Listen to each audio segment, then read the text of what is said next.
Daily Manna from the Torah by Dr. Ketriel Blad. Shalom everyone, welcome to the third Aliyah of Parashat VaEchanan, and I begged.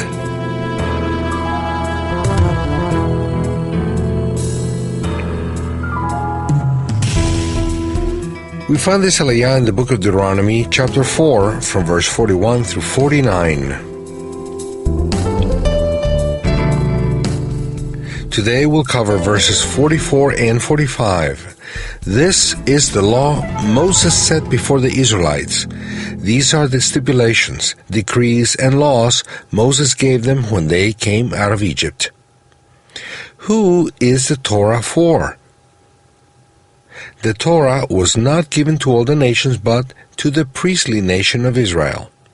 10 commandments given to the sons of Noah are for all the nations, but the totality of the commandments that were given to the people that came out of Egypt does not apply to all the nations. The sons of Israel, however, have the obligation of teaching the nations which commandments apply to them, because the Jew has been set as the instructor of the sons of Noah. Romans chapter 2, verses 12 to 29 says it best. I will ask that you get your apostolic writings and you read along with me. I will make comments in a lower voice.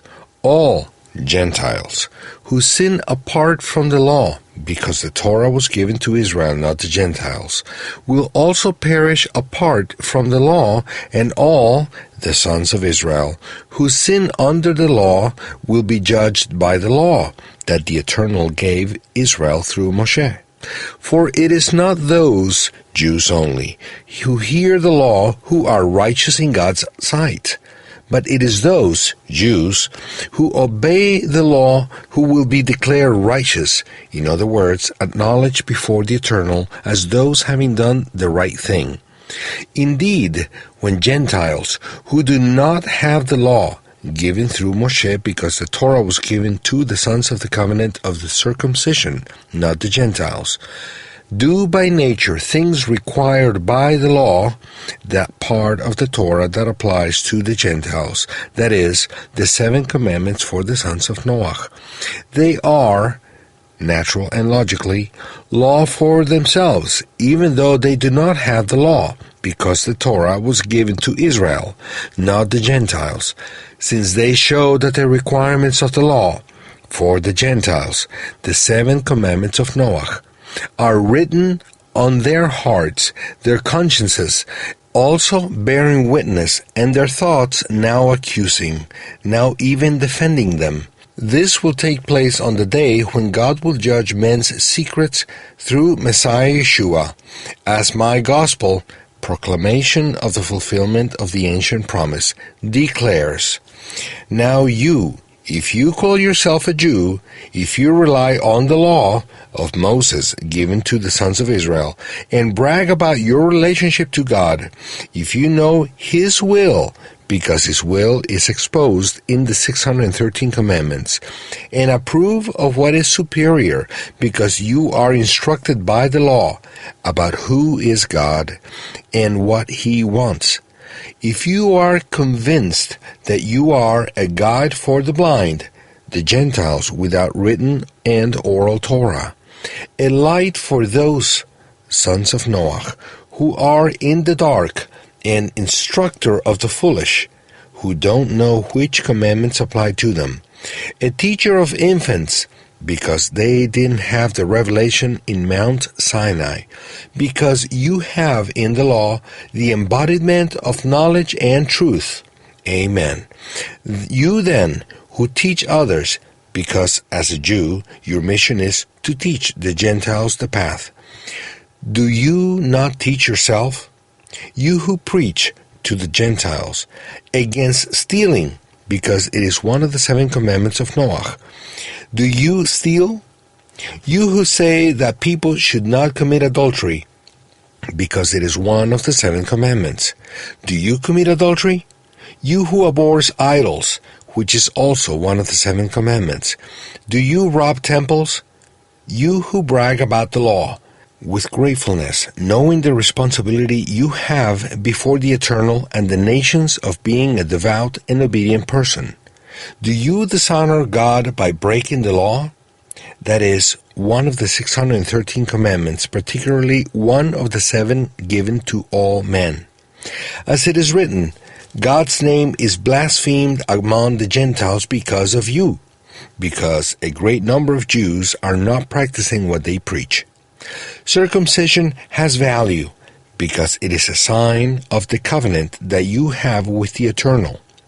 If you observe the law, written and oral, but if you break the law, breaking the written Torah explained by the oral Torah, you have become as though you have not been circumcised, because you are violating the covenant.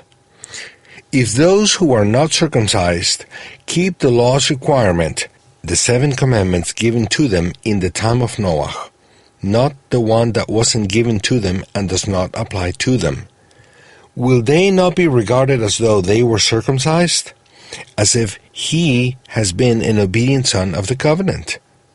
The one who is not circumcised physically, and yet obeys the law, not the law from Sinai, but the one given to him, will condemn you, the Jewish person, who even though you have the written code and circumcision, are a lawbreaker, if you don't keep the commandments correctly.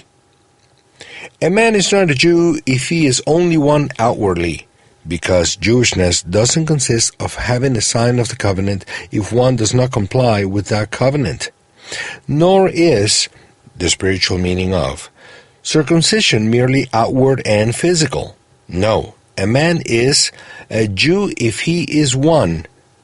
This is a real and complete Jew, not only the one in the flesh, but also inwardly. So, no, a man is a Jew if he is one inwardly, and circumcision, to which the circumcision in the flesh points, and the one that really matters before the Eternal, is circumcision of the heart by the Spirit, not by the written code. And since the word Jew means one who praises and gives thanks, such a man's praise is not from men, for fulfilling commandments outwardly before men, but from God, because he does everything with fear of heaven, not seeking acknowledgement from men. There are 2 extreme and mistaken standpoints regarding the Torah. The first one is the one that teaches that from Golgotha, the law of Moses is not valid anymore for the Jew or for the Gentile. Now, there is a new covenant with the church, those who believe in Jesus Christ and who are the real Israel, the spiritual Israel, who replaces the Israel of the Old Covenant. The Old Covenant was canceled, and now only the commandments of the New Testament are valid, and especially love, which fulfills the law. The other standpoint regarding the Torah teaches that in the Messiah, every person from among the nations who has received new life is forced to fulfill all the law of Moshe, including circumcision in the flesh for men. This standpoint rejects the oral Torah and believes that the commandments of the Torah can be applied without the rabbi's explanations.